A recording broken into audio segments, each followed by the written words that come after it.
When people hear under the influence, they think intoxication, but here it means something deeper. Here it means being moved by real stories, being inspired by greatness, and being influenced by the ones shifting culture forward. The mic isn't for noise, it's for impact. The space isn't for fame, it's for purpose. Welcome to Under the Influence, where we sit down with the voices redefining Nashville from the inside out.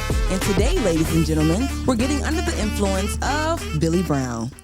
Okay, Billy, how you feeling? Feeling great. How you doing today? I'm good. Where are you from? Let's start from there. I'm from Stillwater, Oklahoma. Oklahoma. Now, Yeah. how'd you get to Nashville? I-40 East. So He's a Gemini, guys, by the way, so expect that sarcasm. I know. We throw it out there. We're friends now, so it's a lot of sarcasm there. But yeah, I've been out here like 23 years. Okay. You get this, but my background's professional golf. I ran out of money and decided to run away from home, and Nashville was it. And Stillwater is it's a cow town in the middle of nowhere, and it's like I needed a new start. So Now, how'd you run out of money? I was playing professional golf, and like musicians, it's very expensive startup, and only a very few actually get to hit the big times, and I wasn't one of them. So it was ran out of money quick and decided I need to do something different, make some money, and I didn't know where to go. It's like I'm just going to go start fresh in Nashville, Tennessee. If I didn't like it, I was going to move. So it was a great time 23 years ago to go, try some roots someplace else, and here I am. Take us back to the first time when you realized that money had power. Was it positive, negative, or was it kind of confusing? Oh, we're gonna get deep here, man, Debria. This is gonna be like maybe sad a little bit. So you can cry here, it's a safe space. That's good. I appreciate that. I mean, some hugs and all that. So I saw my dad work his butt off, and my mom and dad worked their butt off for decades. Built up a tire warehouse business, 5 warehouses across the United States, working 80, 100 hours a week, had no time for nothing. We had lived a lifestyle that was very wealthy. And then 1980s hit and Tax Act hit, and all of a sudden interest rates went up, their cost of debt went up, and banks held back their working capital line. All of a sudden we had no money. And it took my dad, he tried to work himself out of it to the late 90s until he finally filed bankruptcy, destroyed his health, destroyed his mojo, destroyed everything. Almost lost his house. And that's when I knew the power of money. And I grew up Southern Baptist.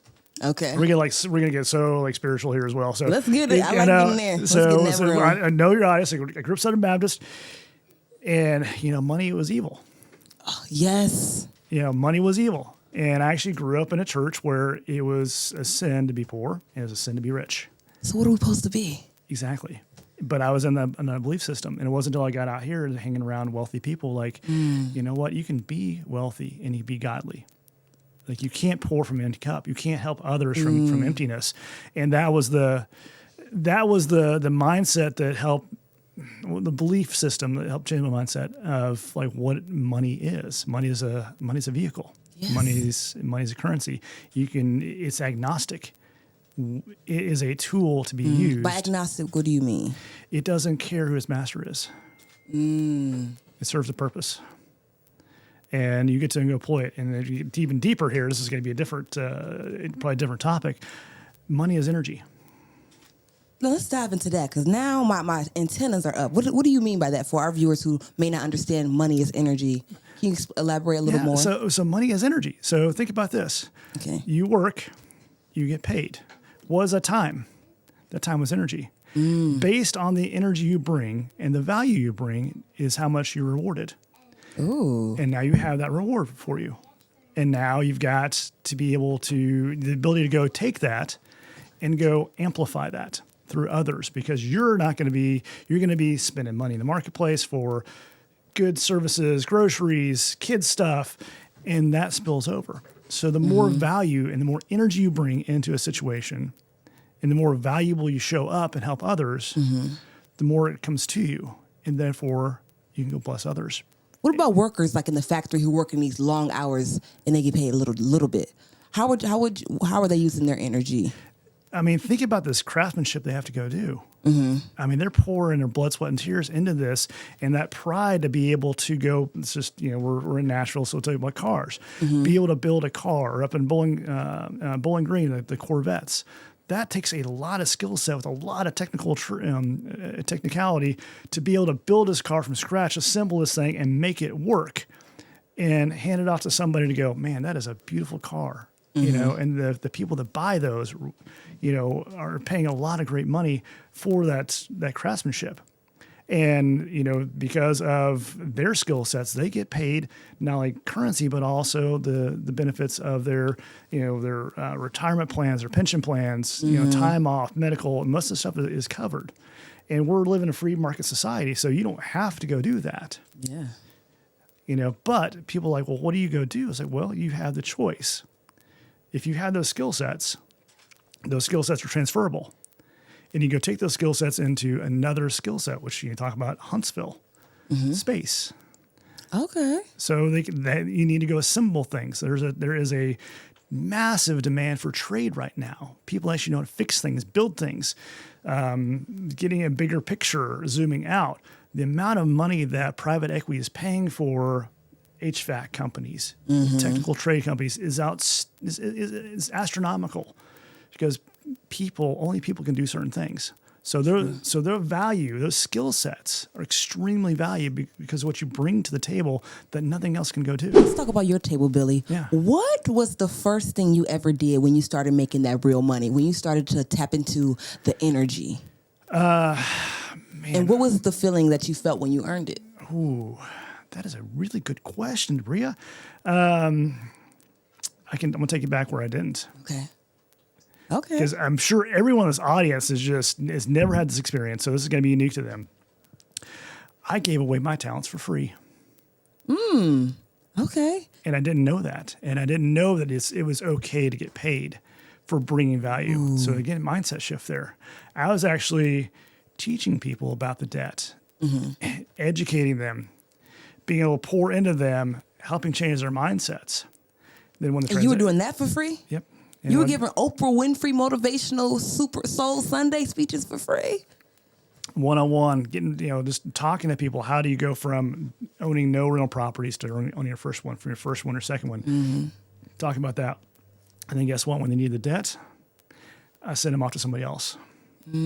So that person got a teed up, educated borrower client, and that person made the money. And it's like, you know what? This is not very smart.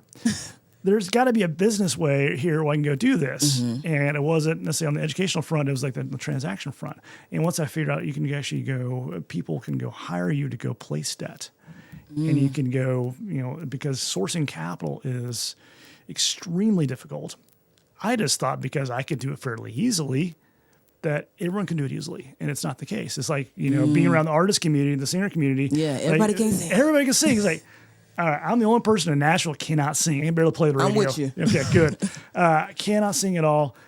But everyone around is like, oh yeah, they can sing beautifully. Like, no, that's not the case. So I had to shift my mindset there of you know what? I have a special set of skills that is valuable, and it is good for them and good for me to go charge. Because when I get compensated adequately for the amount of effort and skill set that it takes to go do this extremely difficult thing, then it supports me and my family, which then I can go do other things, and I can actually go pour back in my business to go educate more people and go help more people, versus living in a poverty mindset going, thank you very much for those, that poor age may have some more. It's like, no, if you go help someone get millions of dollars, that's extremely valuable. Yeah, because that means they're trying to do it on their own and they couldn't do it.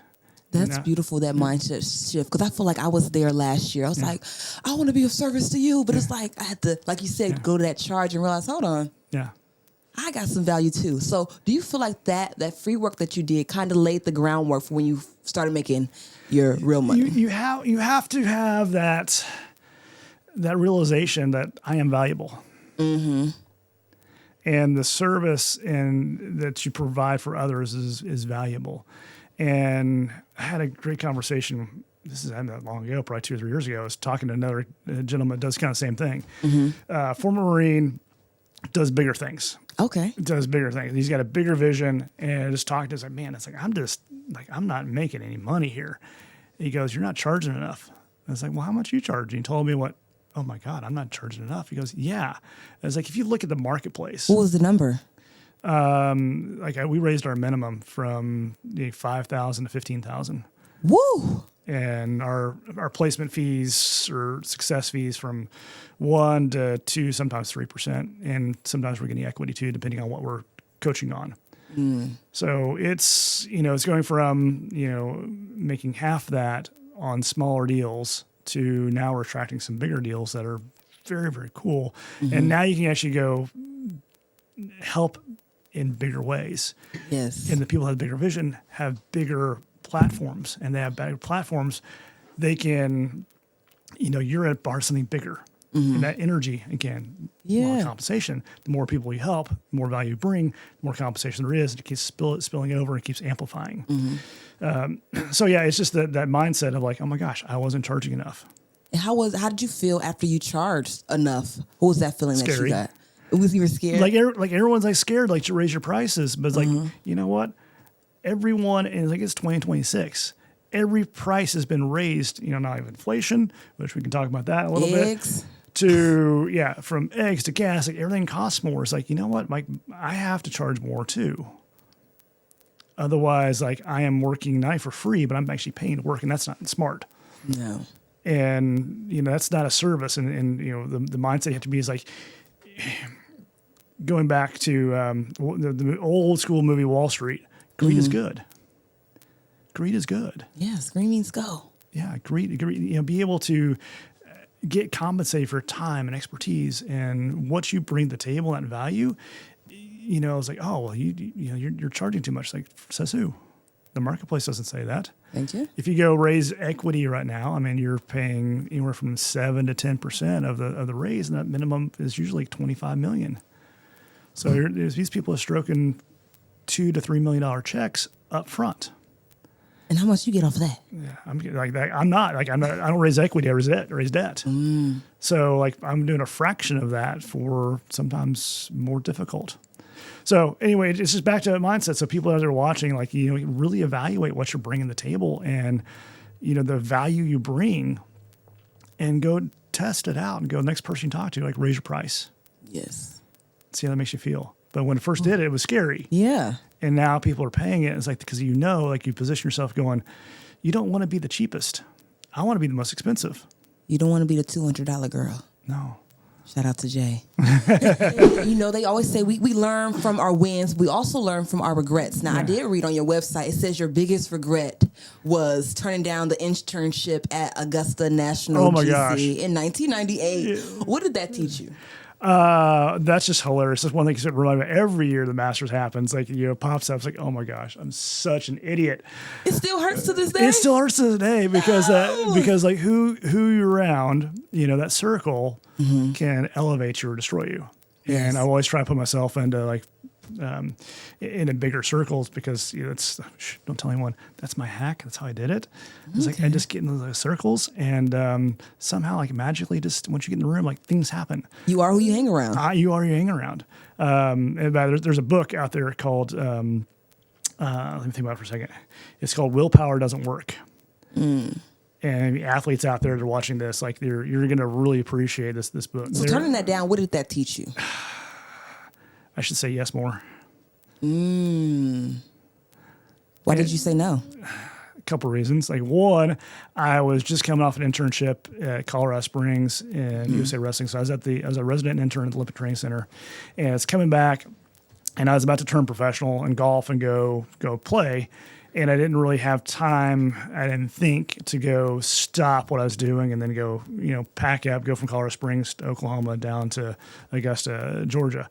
And so it was like a little bit of a logistical issue, but also I really want to get started my career in golf. But I should have paused it. I should have paused just a little bit and like learned the media side of stuff and internship and the marketing side of stuff, what they were doing, and been around those, those really cool people.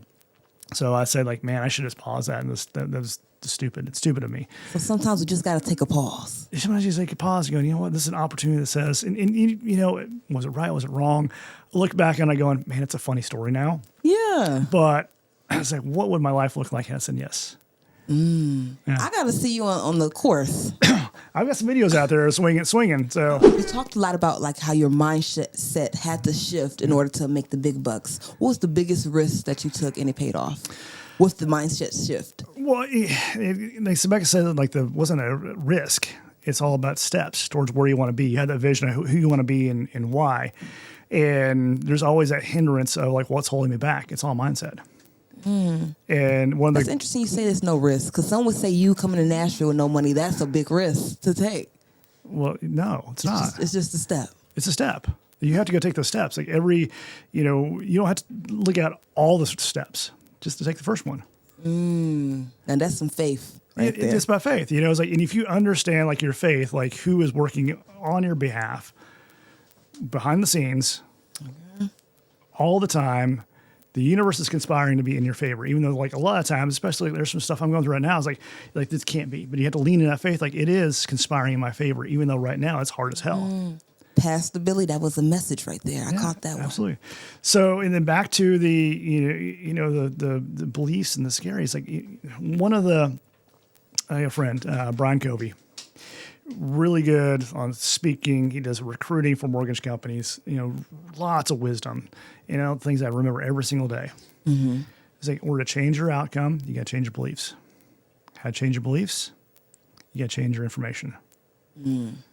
So always being searching for truth, always to something new of like what is going on that be able to help me shift my beliefs from back when we talk about the compensation. It's like, well, I didn't believe I was worth it. Well, I looked at the search for information and going, you know what? I'm providing a very valuable service here. And now that should be compensated a different way. Yes. Information, beliefs, outcome. I like that equation: information, beliefs, outcome. Now, is that equation in your book? Because you are a 2-time best Amazon seller. It is so I'm a co-author in 2 books. And The successful habits of an overachiever. yes. Yeah. So I've got co-author 2 of those books. I didn't really talk about that. That's kind of the belief system and changing beliefs. Information came after that. But there's some other authors in the book that talks about that. So it's a great book. I should have actually brought you guys some books to look at. I would love that. I need my winter reading list extended. Yeah, there you go. I'll bring you guys some. Yes. And what do you think most people misunderstand about money? That money is good or evil. Getting back to like going up Southern Baptist. Money is agnostic. Yeah, money. Yeah, you grew up like that. Where it's like money is evil. It's like money's not evil. Love money is not evil. I thought that was so crazy in church, though. Then they come around, Todd, we need $20, $100. Lock the doors. Exactly. and Jeremy Newsom's a friend of mine. You know, grew up the same kind of mentality. He's very successful now because he changed his mindset around it. And it's like, you know what? If I'm dating someone, I say, you know what? I don't love you. Ooh. You're evil. How much is that person going to come around you? Not at all. Not at all. I'm gonna stay away. But if I love something and I open my arms up, my hands up, that's going to give you room to receive. So it's a change in mindset going, you know what? It's agnostic. Yes. And back to law and compensation. It's like, I am a steward of that currency, that energy. And I believe in myself, and I believe like my heart is good and I'm going to use that for good. Yes. So I'm inviting that out there because money is powerful. Money is agnostic, and I'm going to be able to use it to support my family, which is good, give my daughter more opportunities, be able to share those experiences, and then do crazy things like this. Go support Origins. Go support golf. Yes. Under the Influence. Yes. Go support Under the Influence. Billy, I think that should be the next title of your book. Money is agnostic. Yeah. That's an attention grabber right there. So, but back to the mindset around money is money is currency. Or let's say it again. Money is agnostic. And you got to know the difference between money and currency. Oh, what's the difference? Currency is a medium exchange. You can do barter system. I can buy you lunch. Trade You can for buy you trade, lunch. Yeah, I yeah. can trade for trade. You've got, name something you can go trade out for. Money has intrinsic values and also can be used for a medium exchange. Currency is just that. It's energy. So you have a currency in the first law of energy is it can't be held.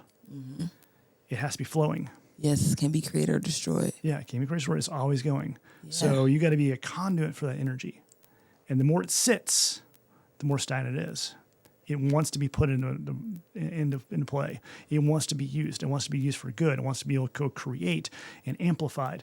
And once you start understanding that, you start drawing more towards you. And it's not that you see money and currency differently. You see energy differently. Yes. Of how that is now rewarded through currency, and then be able to understand between currency and money, how I go change it from currency to money. What is your point of view on the difference between good and great and elite? So I had the privilege of, after college, being an intern at the Olympic Training Center in Colorado Springs. And my other background is wrestling. I'm not, so you can look at me. A wrestler and a golfer? Well, hold on now. I grew up in wrestling. Doesn't mean I was a wrestler. Okay. So, you put somebody in the head like if they mess up your course or something. Yeah, I know. Steal your ball. I've got a few skill sets, but, not the level of Olympic, wrestling. But I grew up with that. My dad was was part of the wrestling community, and the National Wrestling Hall of Fame is in my hometown in Stillwater, Oklahoma. I grew up around the elites. And that was just expected to win a national championship. And every day my dad would take me to practice at Oklahoma State University, and we would watch them practice. And for the artists out there, and I know you guys get this, I would rather watch someone practice than watch the show. Because I can tell by how good they are by how they practice. You practice like you perform. And that's one of the coolest things I saw. So the good and the great and the elite. Yeah, so there's good. And I'll give you an example, Oklahoma State University. To get in the room, you had to be a state champion. If you weren't a state champion, you may walk on, but you're not going to be there. Everyone in the room is a state champion. That's the minimum expectation. That's the minimum. That is the minimum. And that's so hard to go do. Most of them are multiple state champions. And a lot of the state champions couldn't even get on the team. So who were the greats? The greats did the extra. The mindset, the extra work, the little bit here and there. You couldn't even measure it. Like how much more time. It's just intentionality. That energy that they were focused on, the intentionality to get it precise. The foot movements, the hand movements. In wrestling, be able to move your opponent, like in football, with your eyes without even touching. Moving your feet, toes, just precisely to be able to get a better angle attack. To be able to score points just a little bit more. Be able to get up a fraction faster. Wow. So if the greats are like that, what are the elites? The elites take it to the next level. What's the level beyond that? It's the Olympics. Okay. It's the guys that be able to do it, because at the same time, for wrestlers, you got to be cutting weight. So how do you go manage the entire year, not just in practice? I know, I love that. It's a lifestyle. It's a mindset. It's an identity of who you are. And it's the setting your expectations higher than anyone else. And it sounds like you're a little elitist, but you have to be. Because you are who you hang around. It's who you hang around. And you got to have a different expectation of yourself. And just having that elite mindset of okay, well, I am going to be better than you. Not because I'm better than you, but because I feel like I can do more and achieve more. And I want to win because it's a personal pride and being able to set the example. In this instance, we're not wrestling, we're not doing anything else. But in life, you got to set those higher expectations of well, am I good? Or am I great? Or am I elite? Or am I elite? And you just go watch the great ones and then go watch the elite. Now, Billy, I would consider you elite because a little birdie told me you don't do any deals below $10 million. We do some $10 million, less than $10 million deals, but those are the easy ones. We're doing some, I like the hard ones. So are you elite? Yes. Yes. And you said you owned it. I love that. Absolutely. Now, are you guys elite? And we'll be back after. And we're back. So, Billy, what was missing in your opinion from the investment industry that you felt the need to pioneer Founding Investors Capital Group? I think the access to information. And what I mean by that is, let's just take mortgages. A residential mortgage right now is like the technology behind residential mortgages is so advanced. And I use this joke as like, you can get approved for a loan in the bathroom in 2 clicks and a flush. It is hilarious, like how easy it is. Now, the process to get a commercial loan, it's like going back in time. Like you're back to prehistoric times. Like, what the heck? It's like if I'm used to Amazon, which, I can go click to deliver something today. I can go on a dating site and go find someone. I can go order something and go pick it up. I mean, all that instantaneous stuff, even down the home loan stuff. But in the commercial, it's different. It's being able to set the mindset of like, this is different, and here's why it's different. If there's a reason why it takes time. It's for your protection. It's for their protection. There's a team of people behind you to make sure like you don't get your butt in trouble by taking on too much, because debt collapses societies. Debt collapses homes when it's used incorrectly. Debt used correctly launches. It amplifies, builds tremendous wealth. But only if you use correctly. It's the most dangerous and most wonderful, powerful tool out there. But you got to know how to go use it. And most people don't. Even the people that are in those seats helping people get debt, most of the time they don't even understand why, how, and the process and what it means, because they haven't been out in the marketplace doing it themselves. They're only employees. They're not entrepreneurs. What exactly does a commercial debt strategist do? Just that. It's matchmaker. Strategizing the debt. Yeah. What does that look like for people who don't know what that means? So most people don't understand, like there's all this money out there, wants to be in the marketplace to be loaned out. Now, each one of those dollars that are out there from different companies have different employment guidelines, that are structured in a way which they only lend to a certain asset class, like multifamily, like office, like hospitality, or even like bigger commercial, like they only do music. They only do lines of credit. And then each one of those depends on like where it's located and minimum sizes and time frames and how much underwriting it is. And then they go into like how much, what does a borrower profile look like? The more the better the borrower profile. That's the credit score, right? The credit score is the net worth, liquidity, and the flow of cash from the asset, the more options you have and the better terms you're going to go get. But sometimes those terms take longer. Okay. The more information you got to go get, from tax returns to personal financial statements to background checks to appraisals on properties to inventory appraisals. If that's something you're going to go do for equipment loans, they take time. It's not instantaneous. Let me give you an example. So if I'm coming in, my credit score is a 520, I got $20,000 in student loan debt. How would you strategize my debt? Don't. What does that mean? That's commercial. I'm talking about commercial. You're talking about personal. Okay, so you don't do that. No, I know personal. Only commercial. Only if you go buy. So commercial by definition is to be able to acquire a property or a business that produces cash flow in a commercial marketplace. And it could be a rental property, but for the most part, it can be a business. You're buying a franchise. You can go build a multifamily property.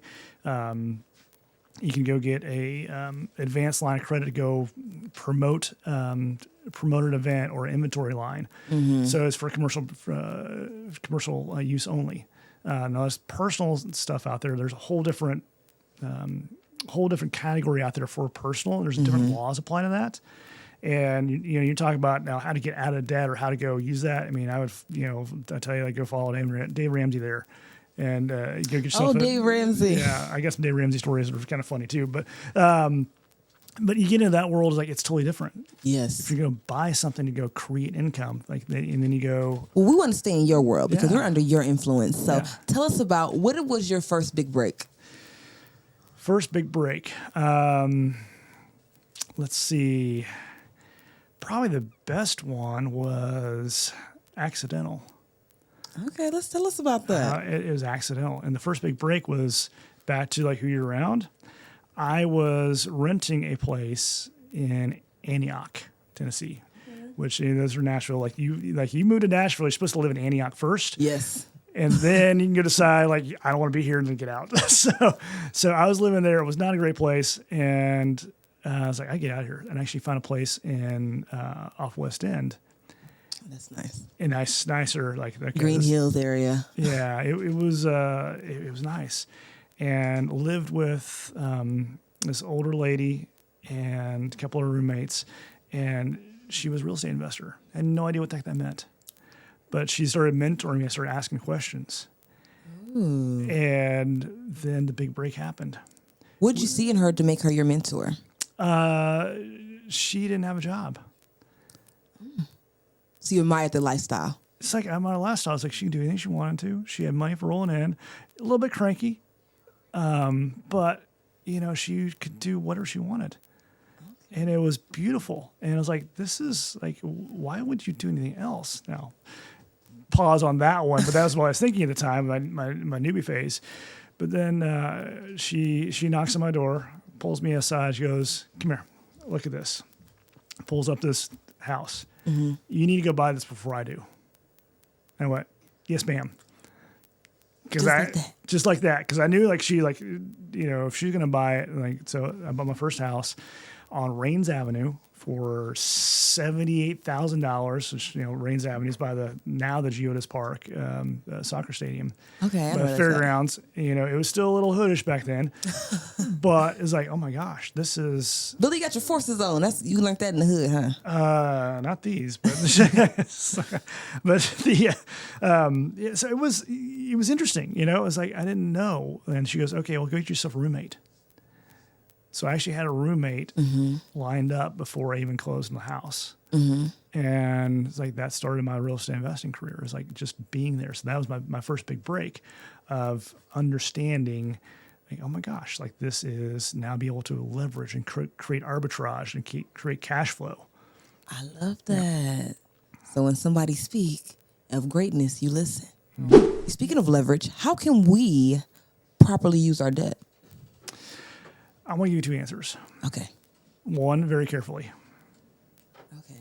Very carefully, especially in today's marketplace. And I know you always want this to be evergreen, so I'm going to say that first one's like, do very carefully. Mm-hmm. What should be on the watch out for? Spike in interest rates due to we've got the devaluation of the dollar, and you're going to want to that interest rate's going to go up, not down. Mm-hmm. So your cost of debt is going to go up. So it's got to be fixed. Not variable. So you have to fix it low as you can for as long as you can. Secured against an asset that produces cash flow. Mm-hmm. So second part of that is understand what debt is. So debt is leverage. Leverage amplifies what's already there. Mm-hmm. If you use it the wrong way, it's going to bury you. If you do it the right way, it's going to make you very, very rich. Yes. In order to do it the right way, we got to go to Billy Brown. You got to understand like what it is. And I've, of course, in my website, I try to teach on this so people understand. I say like, you got some good courses on there. Yeah. Thank you. And it's just the basic stuff. Like this is the stuff that like, your business owner, like try to automate all the questions you get every single day. It's like, well, these are the questions I get all day. Mm-hmm. Go here first. And instead of like us going to coffee and spending all this time, me educating you, is like, go spend the same amount of money that you'd spend on me in a coffee and go watch this. And then we have like educated questions. But the leverage is going to be, debt is to go amplify wealth. Mm. So if you understand, understand like the flow of cash from gross income, my cost of goods sold, down paying expenses, down to the net. Mm-hmm. That is what's amplified. So you want to be able to amplify your profit through debt to go create more opportunities on the top side. If you don't have profitability, debt is not going to help you. Debt's going to bury you faster. That makes sense. Yeah. And 2026 now, we're sitting here talking, we had a lot of people now that are, we call them zombie businesses. Mm. They're walking dead. They just don't know it. Like who? They just don't. I mean, they're delusional business owners, and delusional is a good. I'm saying that in a very, very positive way. Delusional business owners think they'll be able to sell their way out of it. Most won't be able to do it. 2020 actually killed a lot of businesses. They probably should have died then. PPP saved them. Yeah. And now they're coming out of it going, man, we can't make it. And it's, they probably should have, like, I say this is all love being an entrepreneur. They probably should have just like let it go then. That mindset. They just wanted to hold on to it. Because you would have been able to probably get a nice little write off, and then, had 5 years to go work into something else and find something that's going to work in this new economy. You are an investor. Yeah. And I want to go a little bit more broader with this question because I do have an audience of creators and Yeah. stuff. So as an investor, how can we get sponsorships without giving the investor the ick? How can we go about like pitching ourselves? Ooh, how do you go position yourself to go attract capital, not chase it? Track our own capital? Attract it, like magnet. Attract it. Okay. Okay, attract it. So like a magnet. Most people go chase. Like a relationship, you go chase, usually the ick. Yes. Sometimes. Yeah, there's pursuing, and then there's chasing, and then there's attracting. Okay. So you can pursue after you've attracted. And how do you go attract? Well, it's got to be a like mind, and there's got to be a reason why somebody with too much money wants to give to somebody with not enough money, because they want to go make more money from their money. Yes. And it's not, otherwise it's a charity and going, well, here's it's a charitable write-off, which that's good too. But if you're a business owner, you got to be able to show that you're a good steward of their money and go amplify it and go, well, here's how we're going to do it. Here's our game plan. Here's how I'm going to keep you informed. Here's when I'm going to pay you out and why. And here's my team behind it. And it's not just, I think most people don't understand that no matter what you do, whether you're an artist or an entrepreneur, you've got to be a business owner. And what's that difference? A team. You got to have your team behind you, which is keeping track of the numbers. Who's your bookkeeper? Who's your accountant? Who's your CFO? Who's on your board, either formalized or informal? Yes. Who's be able to give you that advice where to spend money? What's your strategic business plan? More minds are greater than one. Yeah, and like what are you doing to go? Because there's all these opportunities out there to go make money. What lane are you picking? You can't pick all of them. Right. Do you actually understand like the lane that you're picking is the most profitable and why? So building a team, what other advice would you give for creatives, entrepreneurs who are wanting to gain capital before they go to that investor? They got to understand why. That why. Understand why it's going to make sense. Again, and back to the business owner of like you're a business owner. Does that capital you're attracting make more money? Does it amplify wealth on something that's already there? If you are not a artist that is profitable and knowing your numbers, you're not going to be able, you're just taking on money just to lose more money. You don't understand money is designed to go make more money. And that investor and that business partner or that sponsor is going to give them the ick. Going, yeah, you're just, like you just want to be in my pockets. What do I get? Exactly. It's like, what am I going to get? Like, it's like, I don't need more access. I don't need more anything else. Like, I want to go support someone like that I believe in as far as artists, but also I want that whatever, $100,000, $1 million to go turn into, 1 million, 2 million, 10 million, come back to me. And that's a proper use of everything because now everyone's winning. Yes. Because if that return is on the capital is there, we're sharing the profits based on the amplification of that additional money. I love that. And Billy, you gave us your whole story. You started off wealthy with your family business. They lost it. So you got to see what it's like to have money, what it's like to not have money. And then you go out and you make your own money. Yeah. So how would you define success beyond income? Being a great dad. Oh, I love that. That's it. Nothing else. What did Scarface say? If you don't take care of your family, you can't be rich. Yeah. That's it. I mean, what are we here for? Like, that's all we're here for is to be able to take care of our family and love and be able to support. Now, I got a 9-year-old daughter, and that's the only thing that matters. If you can't go, and I had the blessing to be able to set my own schedule and surround her events. Tonight I'm taking her to ice skating lessons. Like, if that is valuable, that is wealth right there. Be able to set your own schedule. Nothing else matters. Now, how do I get there is you got to be able to be in a role and create income in such a way that you can go set your schedule and do it anytime. and at a level of compensation based enough to be able to take care of that plus more. So solving the bigger problems you solve, the more compensation you get. The more value you bring, the more value you get. And that's the mindset of like the success of like, okay, well, if I'm revolving everything I have being a pour to my daughter and raising that next generation, which is also her friends as well, being that example, we're creating generational wealth. Yes. Because we're present. I'm sharing knowledge, sharing resources, sharing experiences that couldn't be if I didn't have that mindset.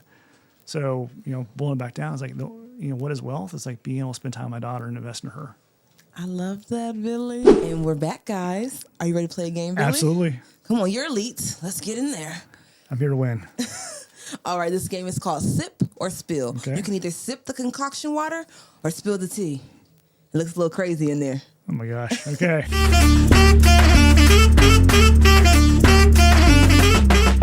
Are most entrepreneurs broke because they lack strategy, not opportunity? True or false? True. Why? I think there's ample opportunity out there. There's more opportunity than you can even think of as far as to be able to make money and create wealth and be able to take advantage of this capitalistic society we have. Most of them are broke because they don't understand their numbers and how to go create true profit. How do they create true profit? Each industry has its own little secrets. You got to solve that problem. You just got to solve that problem. You just got to understand that to be able to manage your processes, manage your team. A lot of entrepreneurs take on too much. And here's a good quote for you. You need to use this one. What we create owns us. Ooh, what does that mean? What we create owns us. Give me an example. So if you go create a business, in this example, that business owns you. It owns your energy, it owns your mindset, it owns every thought that you have in your world because it all revolves on what you just created. I love that. And what's owning you? What is the biggest financial mistake you see high-income earners make? The people that have too much money don't understand how to go have their money make more money. Oh. Is bad debt ever acceptable? No. Why? Bad debt by definition is bad. Exactly. Would you rather invest in a strong business with a weak founder or a strong founder with a weak business? Strong founder. Have you ever walked away from a deal that looked great on paper but felt wrong? Yes. What was it? There's been a bunch of them. Since I do debt all the time. Give us a specific one. Well, or drink the concoction. Oh my gosh. Well, we're not here to see me drink the concoction just yet. I'll give you an example, and they're probably not going to watch this episode, but I was presented an opportunity to go lend on a multi-site affordable housing project in Texas, and they were catering to oilmen. They're coming in and out over months and all that. They're using container homes, and it sounded cool. And it's like the numbers sounded good. And the business plan made sense to me because I understand, from Oklahoma, so I understand that world.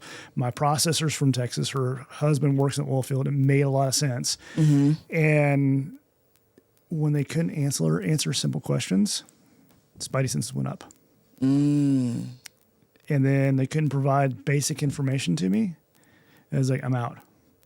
Because if you can't provide me a simple profit and loss statement from a multi-site operation that you've had for a year, that means you don't have the right team. Do most people want wealth for real, or do they just want the image of wealth? They want the image of wealth. Why you say that? Because real wealth doesn't shout, it's quiet. At what point does lifestyle become a financial sabotage? That's per person. When you try to keep with the Joneses, Instagram, all that just completely makes people think like every single person out there is rich. The top, you can say, but I looked this up because again, back to the elite question of like, what's the 1%? And the top 1% income earners in Davidson County make $650,000 a year. Beautiful. If you make $250,000 a year more, you're top 5%. So think about that. Like, you can be, I think the top 10% is like over 100,000. So 90% of the people in Davidson County make under $100,000. But you look on Instagram and everybody thinks they're millionaires and they're traveling the world and I've got to be able to do this and I'm over here. And no, most people are broke, trying to live a rich lifestyle. Talk about rich in spirit. Yeah, and they're flying spirit. No, and there's the thing about like being delusional in the right way to put yourself and like see yourself that way. But there's also the stupidity of like using that in the wrong way. And then you start burying yourself in that image of trying to keep up with that image because you have no way to go actually deliver on that image. Is fear the biggest reason people don't build real wealth? Fear is the biggest reason for everything. On the other side of our goals is fear. Fear is a religion of its own. Ooh. Because we worship fear more than worshiping the outcome in our lives. Fear makes every decision we make is based upon fear. Whether it's health, wealth, family, anything. It's not going towards and running away from. I say like fear is one of the biggest religions out there. Is like we worship that more than God itself. What's that quote? It's not our darkness that scares us, but our light. Should everyone be using leverage, or are most people not disciplined enough? Most people are not disciplined enough. What separates the financially good from the financially elite? They understand their numbers and their team.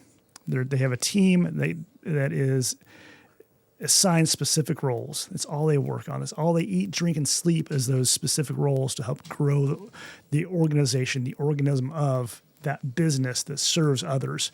And they're very, very good at it. And because of that, they're highly profitable. And because of that profitability, they can make decisions and create more profit. If someone has $50,000, should they invest it or eliminate debt first? I'm going to defer on that one. So, like, you gotta say, so that's not my world. That's Dave Ramsey. That's going to be a specific question there. So, this is good. You guys should try it. It's good. Debria's Cafe, open 24/7. I'm a barista. Is real estate still king in 2026? No. What is? I don't know. I would say what is key is information and attention. That is king now. I can definitely see that. That is key right now. As far as assets, I mean, real estate will always have its place, but in order to be a real estate investor, to create cash flow off the real estate, that's extremely difficult right now. You have a lot of capital to be able to go make that profitability and go eke out leverage for those dollars. I don't know. I mean, it's TBD right now. I don't answer that. To be decided. Yeah. Are most people one bad decision away from financial collapse? Yes. And they're also 2 moves away from freedom. Ooh. Did you catch that? Would you rather lose money or lose a reputation? Money. You always make more money. But that reputation sticks with you. Well, there's a difference between reputation and character. Reputation is what people think of you. Character is who you are. Okay. Does money amplify your character or change it? Having money and not having money reveals who you are. It reveals your character. Okay, you got out of here with 1 sip on the Sipper Spill. Give it up for yourself, Billy. Thank you. And then our last game is called This or That. Simple, you choose this or you choose that. Okay.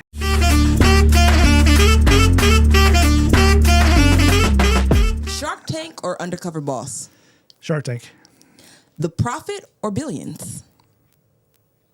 Billions. I love that show. Succession or Power? Oh, Succession. Debt or equity? Equity. Why? Equity, you use debt to go create more equity, but you need the equity first. Control or capital? Control everything, own nothing. Cash flow or appreciation? Cash flow. Cash flow, cash flow, cash flow. Long-term hold or quick flip? Long term. Syndication or solo investor? Syndication. Risk or stability? Stability. Discipline or vision? Discipline. Timing or talent? Timing. Network or net worth? Network. Patience or speed?